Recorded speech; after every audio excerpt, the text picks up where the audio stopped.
Your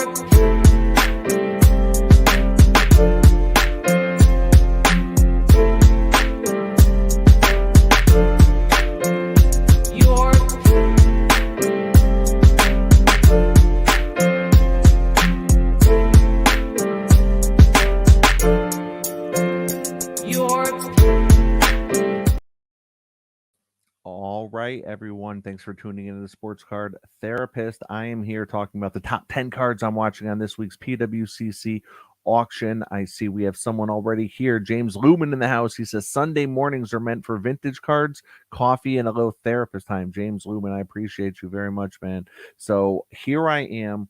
We are looking at the top 10 cards in this week's auction that I am watching. First card right here is the T206 Ty Cobb Bat Off Shoulder. Bat Off Shoulder. This is a phenomenal looking card. It has not perfect centering, but good centering. It has great color. It has great registration. Nice rounded corners. You know, that's always something that I like to see on my vintage cards are nice rounded corners. And this is the Bat Off Shoulder. PSA 2.5. This is currently sitting at 4,300. That is a beautiful card. Next, we have the Ty Cobb T206 Bat On Shoulder. And this is the PWCC certified top 30%. Top 30%. Oh, look at this thing.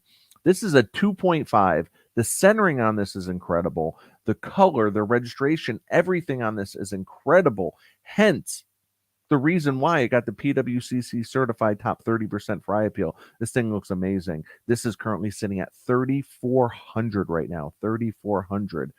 Next, we have the 1909 T206 Christy Mathewson White Cap. This is a PSA 2. This is currently sitting at 775 right now. Little Maddie, Christy Mathewson. This is the White Cap. Great looking card, nice rounded corners like I like to see, nice rounded corners and good registration, good color, everything you want to see on that. Next, we have the Cy Young T206 Bare Hand Shows. Bare Hand Shows. This is a PSA 5. PSA 5. Talk about a high grade for this card, and it's well deserved. I mean, it's got sharp edges. The centering is basically perfect on this thing. Great registration, great color. This is currently sitting at 4,800 right now.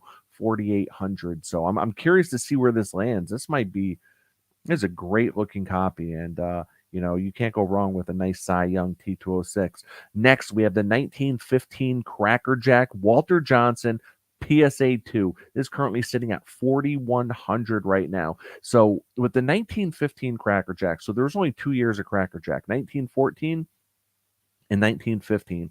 All of the 14s were pulled from boxes. That's why all 99.9% of the 1914 Cracker Jack cards have sugar stains on them. When it comes to the 1915 Cracker Jack cards, some were pulled from boxes and then some you could mail away for. So that way, when you got those in the mail, they were pristine. They looked like they just came off the printer. Now, there's a lot of Cracker Jack enthusiasts out there that actually prefer the sugar stains. They prefer the sugar stains, which I think is awesome. I actually prefer the sugar stains. So here's one right here with the sugar stains on it and everything. 1915 Cracker Jack, Walter Johnson. And this is a PSA 2. And this is at 4,100 right now. So you know what that tells me? Is that most people do prefer the sugar stains. Next, talk about a grail card. Is a 1947 Bond bred portrait of Jackie Robinson. People consider this as true rookie. This came out almost 2 years before his 48, 49 Leaf and before the 49 Bowman. It is currently sitting at 3,000 right now. Wow. Someone's going to be very happy to win this card. And this was just freshly graded, right? You could see the brand new serial number, 79. So that tells me this was graded within the last probably 3 months. And this is a PSA 1 right now, but that's a beautiful looking PSA 1. I would very excited to see where that ends. Next, we have a 1952 Bowman Mickey Mantle PSA 7.5. 7.5 for a 52 Bowman. This is sitting at 11K right now. 11K. Wow. Look at this thing. I mean, perfect centering. The centering is textbook. It's perfect. And this is just an incredible looking card. Incredible looking card, 7.5. So I'm excited to see where this thing ends tonight. This is going to be close, if not break the 7.5 record, which is crazy to say because when you have a market that is, been continuing to slowly go down, to think that certain cards continue to break records. It's really only vintage cards, right? I'm sure there are some modern cards that are breaking its all-time record, but for the most part, it's mostly vintage. And I bet that this one uh, definitely has a chance in beating it. So Richard Price is in the house. What is up, Richard? He says the Cobb portraits get all the attention, but the bat on and bat offs are beautiful too. Richard, let me tell you something, Richard. I prefer the bat on and the bat offs. I completely agree with you. When I used to do the Sunday Night Live PWCC show during the auction, I'd had this conversation a few times about how I actually prefer the action shots. I prefer the action shots over the portraits. I mean, they're both beautiful. Don't get me wrong. I wouldn't toss either out of my collection, right?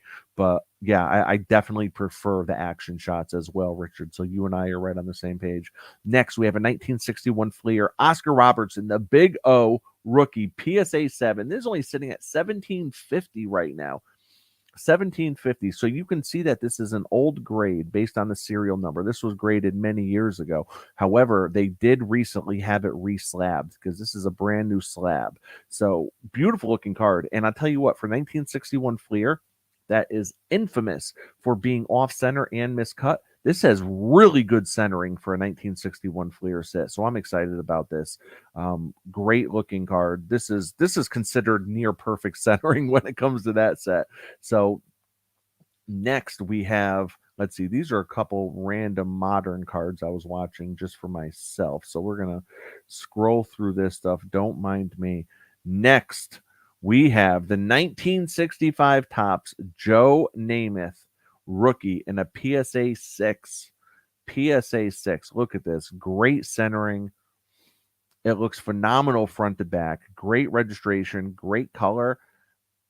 I don't know. I mean, I'm looking closely on this. I don't see how this isn't like a 7 or an 8.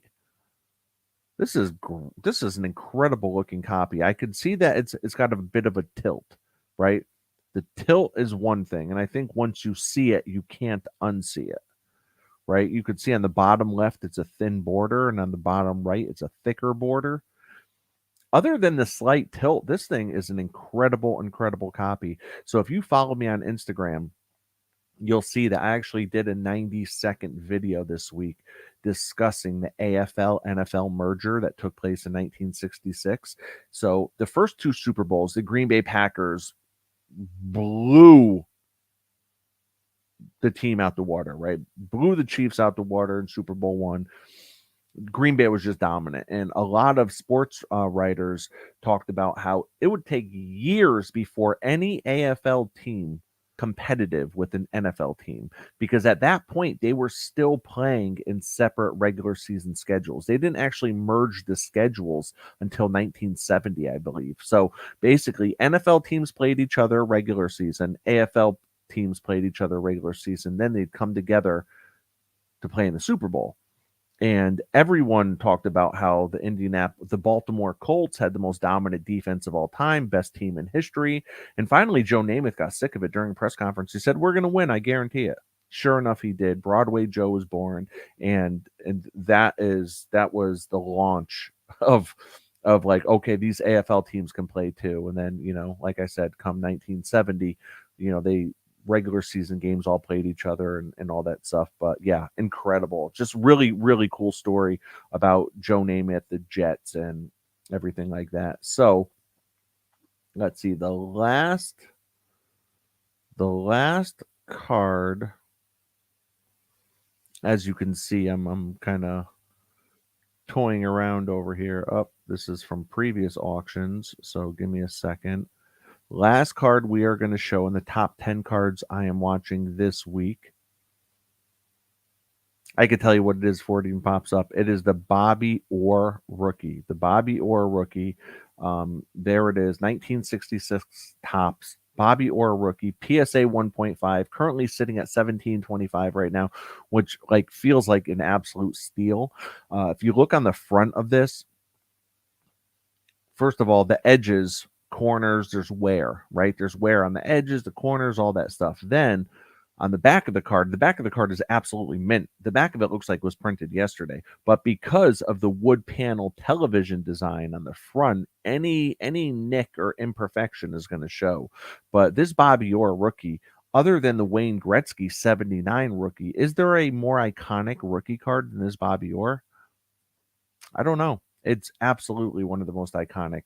And here it is, PSA 1.5, only sitting at 1725. I'm curious to see where this ends. And I guess that's it, guys. I hope you guys enjoyed this. James Lumen is in the house. He says that card's really centered, sharp corners, the big O. I completely agree, guys. I hope you enjoy everything. Also, when it comes to my podcast, I'm only releasing an episode on Monday this week because the following week is the roundtable. So the following week, I'm starting up all the roundtables. Really looking forward to those. So I hope you guys enjoy them. All right, guys. I hope everyone enjoys their Sunday with friends and family. Take care of yourselves and your collection. Have a good one.